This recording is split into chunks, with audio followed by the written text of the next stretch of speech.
Hello friends, what's going on? Welcome back to Football Therapy with me, your host Jan, and I hope you're doing well. I really do hope that. Welcome back to, of course, Chelsea News, the daily series.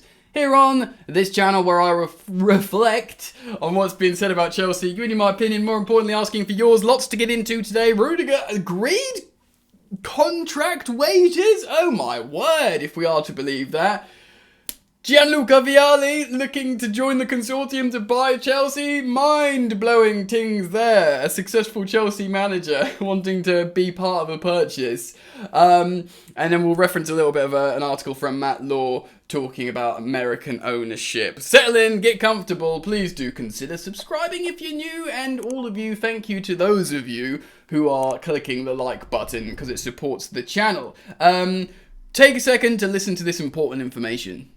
Boys and girls, Football Therapy is still brought to you by SPITCH. SPITCH is wicked. It's a fantasy football game where you don't have to commit to the entire season and you can just play every game week. Doesn't matter if you've been bad, you have a fresh start next week. Though it's free to play, it's 18 plus because you can win money on it should you choose to do so. It's a much better fantasy football because it uses Opta stats to govern whether players have actually had a good game week or not. So it's actually the thinking man's fantasy football. And there's currently a prize league on. You have the opportunity to win one of loads of prizes, including like Apple Watches, Premier League jerseys.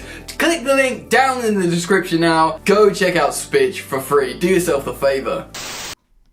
Cool, check out SPITCH now. Right, let's get into it. Let's start off with Antonio Rudiger. And this information is coming via a tweet from Christian Falk, of course, from Bild out in Germany, German publication to do with football. Generally, you feel like Christian Falk has connections regarding German footballers, German football, and today he's talking with his true tick signature about Antonio Rudiger. Of course, out of contract in the summer, probably the most important out of contract player for Chelsea to try and tie down to continue with Thomas Tuchel. True tick. Tony Rudiger and Chelsea FC had an agreement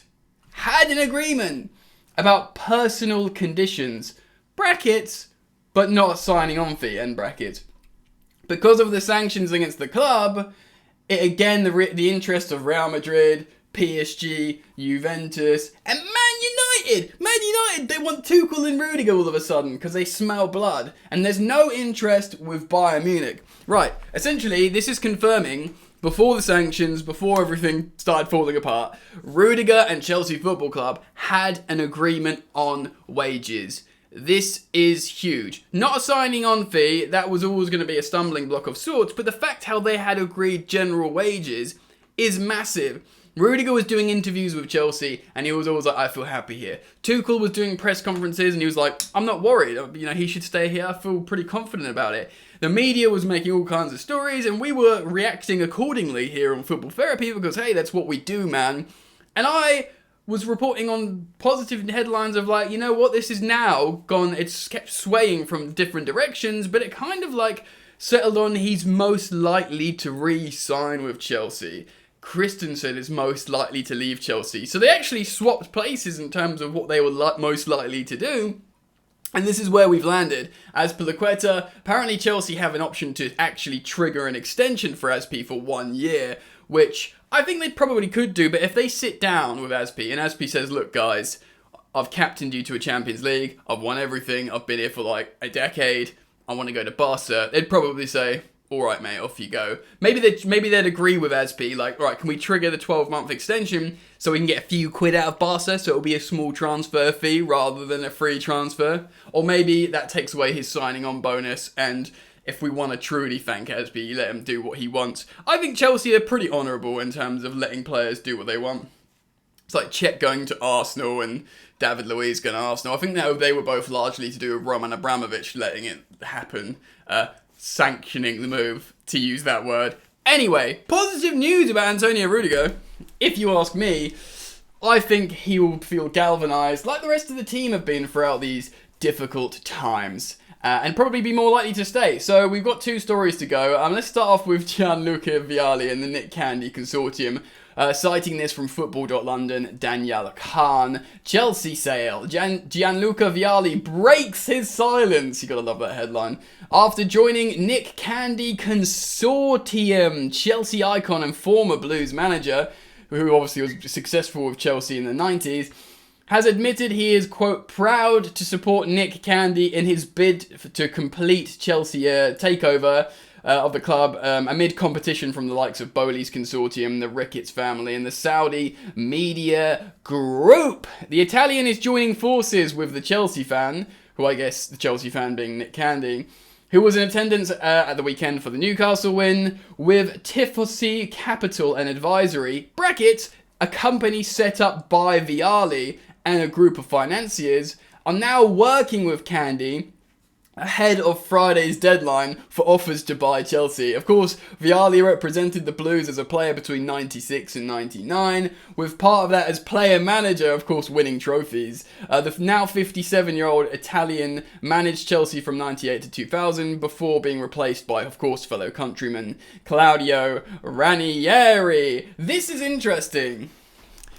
So, people are split on Nick Candy. A lot of people don't like how he's like a Tory guy, but he is a Chelsea fan who wants to put Chelsea fans on the board. He's of course come out swinging against Bowley's consortium because they've got a Tottenham fan in the mix. Does that really matter? We can talk about that in a second. But Nick Candy was like the starry-eyed, kind of like, wow, a Chelsea fan wants to make Chelsea great again and put fans on the board. And then Luca Vialli is joining. Like, it's the ultimate, like, Chelsea DNA option and, like, the heart of Chelsea. You know, you got the sort of Saudi money and then you got the sort of, but, like, you know, in terms of PR, that seemingly is the best. Maybe Todd Bowley because it's realistic in terms of wanting to make teams win.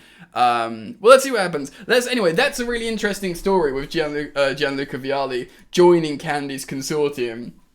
Sounds like a weird, like, shop, like a kid's candy shop. Welcome to the Candy Consortium. Anyway, so let's cite a little bit of Matt Law's article from yesterday on the on the Telegraph. Chicago Cubs owner Ricketts family to bid for Chelsea. They've got a 20 billion Citadel businessman Ken Griffin.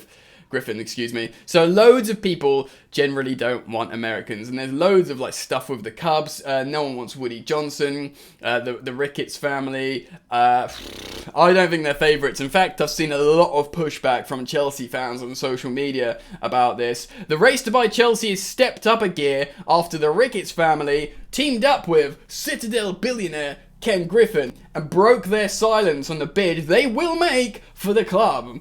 As first reported on the Telegraph Sport last Thursday, 3 American-led groups are involved in the bidding to buy Chelsea.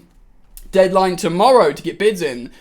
British billionaire Nick Candy, who launched an astonishing attack on Todd Bowley's group, is in danger of being left behind as he scrambles to form a consortium. I guess with the aforementioned Vialli trying to get that PR together. And when I think that attack he lodged, I think that is to do with the Chelsea fan, the Tottenham fan saying, look, you got a Tottenham fan in your consortium. A third of your ownership will support Chelsea's greatest rivals. Should that matter? Look, man, is he going to try and, like, destroy Chelsea from the inside as an owner, being a massive investor? No. It's like, I tried to use this example the other day when I was streaming. Like Matt Doherty, massive Arsenal fan, signing for Tottenham and playing well for Tottenham. You know, when it's your like career and investments and stuff, you want to see it thrive. And he's not like the owner. It won't be like the owner of Chelsea is a Spurs fan. It'll be like one of the guys. The rest of the guys aren't Spurs fans. I know it doesn't sit right and it feels weird, but whether it matters that much, I'm not actually sure. Maybe it does. I don't know. I'd be keen to hear your thoughts. LA Dodgers part owner Boehly, who has teamed up with Swiss billionaire Hans-Jörg Wyss, of course a Chelsea fan favourite, and Jonathan Goldstein made a bid between 2 billion and 2.5 billion. Now faces serious competition from the Ricketts family, who are backed by Griffin, who is worth at least 20 billion pound sterling English, 20 billion. New York Jets owner Woody Johnston is also putting an offer together with merchant bank Rain, who are in charge of the Chelsea sale, giving potential buyers until close of bid. Basically, you got until tomorrow, right? Should the race be close, then it comes down to the Rain Group and 2 or 3 bidders after Friday to give the financial candidates the opportunity to make another final offer before choosing the preferred buyer next week. So yeah, they have an opportunity to put all their like big offers on le table, sur le table now, and then it'll be up to the Rain and I think other groups to assess it together to find out who's the most appropriate buyer for Chelsea. Griffin's partnership with the Ricketts family was confirmed to Telegraph Sport by a spokesperson for the 53-year-old, and it's understood maybe he'd be involved in a private capacity and that his hedge fund company, Citadel, is not part of the private consortium. Look, man, I'm not going to read the rest of this article. It's a long article. You can read it. It's by Matt Law. He's very well connected to everything Chelsea. Let's talk about this. Look, guys. You guys, a lot of you don't want Americans, and I get it. What do we know about Americans in the Premier League in terms of ownership? The Glazers. They've bought Manchester United against their own wealth, and they take money out of it. Though they have spent money, people forget. If the clubs run well and set up, they probably, would have... The amount of money they've spent, I think since they last won a Premier League, they've spent like 1.5 billion or something. They've spent a lot, so that can't be tabled against them. The Cronkies. Arsenal fans hate the Cronkies. FSG.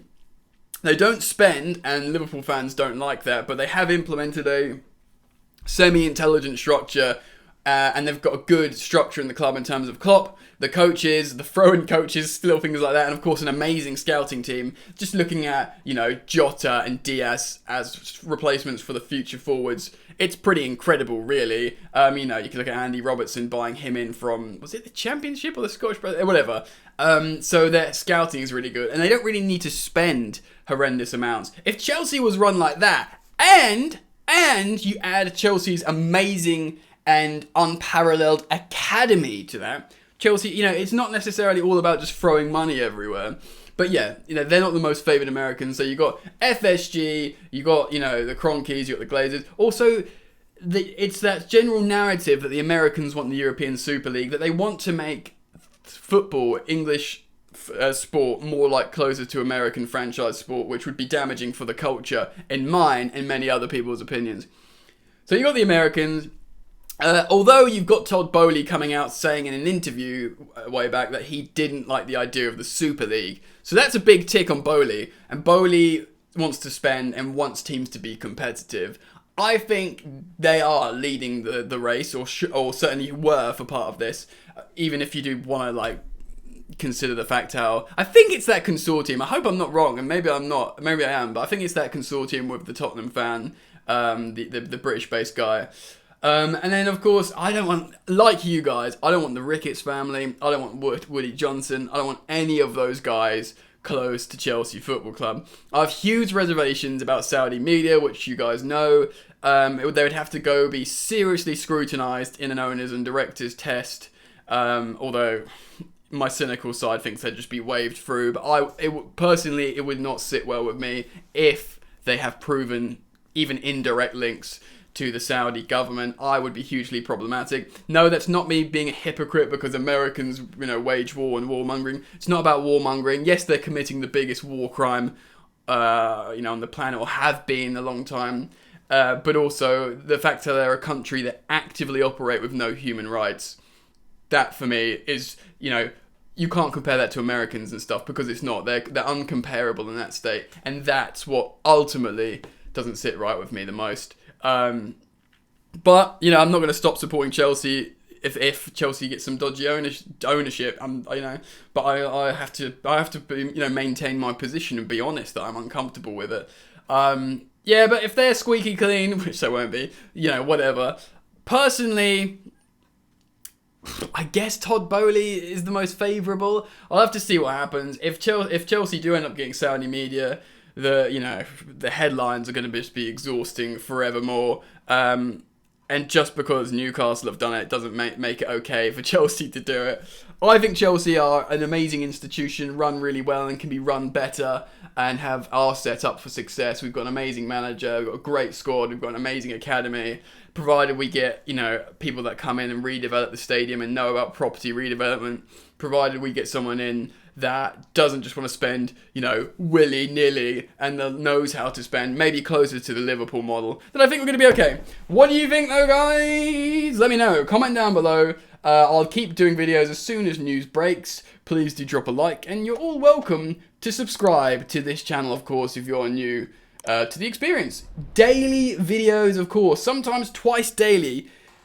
Keep it locked. Enjoy the football, please. You ain't so tough with that bad boy talk. I'ma get it how I'm living, I'ma walk the walk. Outline my lines, I rap through thought. Body bag the verse, outlined in chalk. In my life seen trouble, hustle on the double. Silence on the trigger like my pick got a muzzle. Yo, chick like to guzzle, bad boy stay in trouble. I only love this paper, sorry I don't. I laugh me, bitch.